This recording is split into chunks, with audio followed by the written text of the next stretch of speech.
Hi guys, today we're talking about 2-2 quadratic functions. So put your seatbelts on. We did this over almost a whole unit, what we're going to talk about today, last year. So you can do this, you've got it, we just have to remember and take it a step further, which is what we do here in Precal. Okay, so quadratic functions. For objectives, we are going to focus this video on the last two, objective 3 and objective 4. Both of those involve using, finding and using a quadratic function's minimum and maximum value. All right, I will be addressing the characteristics of a parabola and graphing parabolas as we go. We're going to use examples today instead of checkpoints so that you can have all of the checkpoints available for you to put on the board throughout the week. So here we go. 2-2, objective 3, determine a quadratic function's minimum or maximum value. Example 4 uses f of x equals negative 3x squared plus 6x minus 13. I'm going to talk about A lumped in with part B. Part B says find the minimum or maximum value and determine where it occurs. So I've underlined maximum value. Remember, to find that, you look at the A value, and that's this negative 3 in front of the x squared. If that A value is positive, your parabola cups up. That means it has a minimum. Vertex is at the bottom. We have a minimum value. If the A is negative, it cups down. Vertex is at the top, and we have a maximum value. I don't want you to jump from A is positive, so we have A, or A is negative, so we have A. I want you to say A is negative, cups down, we have a maximum. I want you to do that cup in between. All right, so I have highlighted in part B what it asks us to do. Find the minimum or maximum value and determine where it occurs. Okay, so the minimum or maximum value is at the y value of the vertex. We know it's a minimum because it is the lowest point, and when we talk about low, we're talking about y's. So minimum or maximum value is asking you how low or how high does it actually go.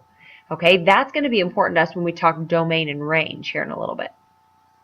Determining where it occurs, that is the x value that gives you that minimum or maximum. Both of those, it's your vertex ordered pair. It's just pulling part of it apart out of there for the minimum or maximum, and then the other part for the where it occurs. So let's talk about how to find the vertex. One thing we can do, you have two choices here, okay? One thing we can do is to convert your f of x into what your book calls standard form. I call that vertex form, okay? Most textbooks call the form you're given standard form of a quadratic function. That's what we called it last year, but now they're calling, the Blitzer text calls this the standard form. So I will say vertex form for the when you complete the square and you have an HK. I will call what you see here the ax squared plus bx plus c. I call that standard form. Okay, so your two options, one would be to convert it to vertex form, and the other would be to find it from this form, and that's what I would do. I would stick with what I have here, unless I'm just specifically told otherwise. All right, so finding it from here. To find the vertex, remember there is an axis of symmetry equation. And so instead of finding the value first, we actually have to find the where first. We find the where it occurs, and then we find the what it is. So we're going to use this axis of symmetry equation, x equals negative b over 2a. And we pull the b and the a from the given function. So our b value was right here. It was 6. The a value here was negative 3. So we fill that in to our x equals negative b over 2a, and we find that the where it occurs is x equals positive 1. Okay, that's where the maximum value for this parabola occurs. Now we have to find what it is, but we couldn't find what it was as far as maximum goes until we found out where it was. Okay, so to find what the maximum value is. We actually take the 1 that we found, the where, and we substitute it into the function. So we're finding f of 1. I want you to notice that I actually put a 1 in here and not an x. X isn't x anymore. Now x is 1. We solve this and find that the maximum value is actually negative 10. So where is x equals 1 and what is y equals negative 10? Okay, we're going to continue this over here. Now let's go to part C, which is determine or find, identify the function's domain and range. So just like we found the where first, domain goes with x's. We're going to talk about these first. Okay, with a function, thinking about domain and range. Domain, we can think about it in 2 ways. First, we can think about it from its equation. Normal domain, just our default domain, unless we know otherwise, is negative infinity to positive infinity, meaning the graph extends to the left forever and to the right forever.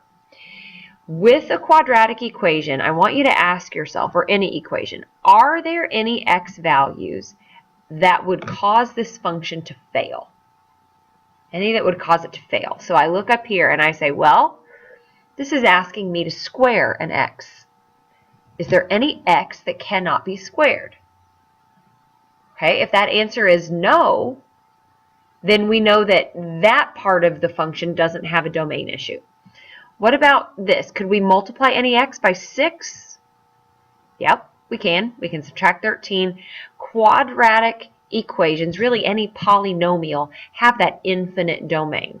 Okay, so from the equation, we know there aren't any functions or x values that would cause it to fail. Things that would cause failure. Let's say if you have a rational, meaning a fraction, you can't divide by 0. That would cause failure. Or a radical, you can't take the square root of a negative. So if you were going to do that, that would cause that kind of function to fail. Just to give you a couple of examples. You can also examine the graph, and you can look and see how far left and how far right does this graph extend. Okay, so those arrows are saying I go left forever as well as down forever. And this side says I go right forever as well as down forever. So I would put the domain for this as being negative to positive infinity. All right, let's talk about the range. For the range, the easiest way for me to do this is to look at the graph. And from the graph that we just made, we examine to see what is the lowest value that this parabola will ever have, the lowest y value, and what is the highest y value. If you have a maximum, that means, like we do right here, that means that you don't have a lowest value ever, because these arrows go down forever. Okay, so our lowest is going to be that negative infinity. Notice the parenthesis on the infinity because it never actually gets there. It just goes toward it, gets closer to it. The highest value, on the other hand, we do get, and it's right here at the maximum. So remember what our maximum was from the other problem, from part B. It was negative 10. So our range can be expressed in interval notation as negative infinity to negative 10. We need the bracket there because it actually does equal negative 10. Okay, you can also show that with set builder notation with y values less than or equal to negative 10. Okay, I want to show you what happens if we were to graph y is less than or equal to negative 10. Okay, just to kind of show you what this looks like, show you how that lines up. This extra line in here is the y equals negative 10 line, and I use Desmos to say graph y is less than or equal to negative 10. So if my range is right, then when I graph that, the entire parabola should be in the shaded region, and it shouldn't go out of it at all, and that's what we're seeing here. Okay, so our range y is less than or equal to negative 10. Okay, I'm running long again, and I'm sorry about that. I'll get used to this. The second thing we're going to talk about is minimizing a product, and that comes from objective 4, solving problems.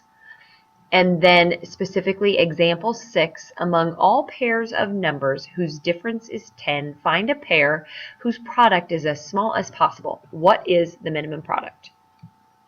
Okay, so first of all, where is the equation? You know, we're given functions most of the time, but the only number we're even given here is 10. So let's kind of dig into this problem to see where the equation is. All right, so first thing I want you to ask is, what are we supposed to find? We're supposed to find the minimum possible product of two numbers. Okay, so what does product mean? It means we're going to multiply two numbers together, and I just called them number x and number y. They are different. We need to use different variables. You could have used a and b, m and n, whatever you want to use, but the product of two different numbers. Okay? The second thing we're going to look at is, what else were we told? Well, we're told that the difference of those two numbers is 10. Okay, so the difference is 10. I'm going to say x minus y equals 10. Okay, right here I'm defaulting that x is my bigger number because the difference was a positive when I did x minus y. It's not to say you can't do y minus x, but I'm just saying x is my bigger, y is my smaller. All right, now, man, I'm just having all sorts of trouble today with this.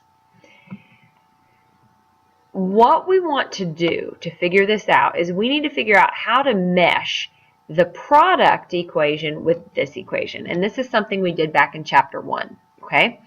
I have y and x in both, and I would really like them to just have one variable, either y or x. And I pick x. So that's what we pick most of the time.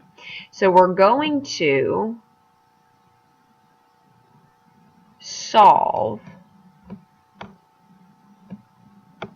We're going to actually solve this equation for y. I forgot that I threw this in here. You can let your mind work a little bit. What are some options that would give us 10? Like 13 minus 3 or 15 minus 5. You know, different options there to get the 10. Anyway, let me go on to the next page. I was jumping ahead of myself.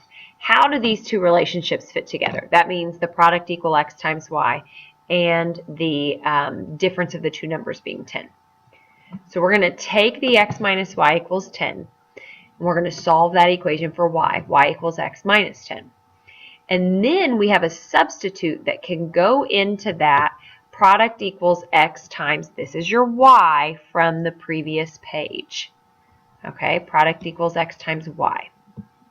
And now we have a function, product equals x times x minus 10, or you could say x squared minus 10x. That would allow you to find this minimum possible product. Okay, so where does that minimum possible product occur? Okay, so we have to find that first before we can find out what it actually is. The where is an X question. Okay, so what I did was I went to Desmos, my best friend there, and I actually graphed. Joke's on me, isn't it?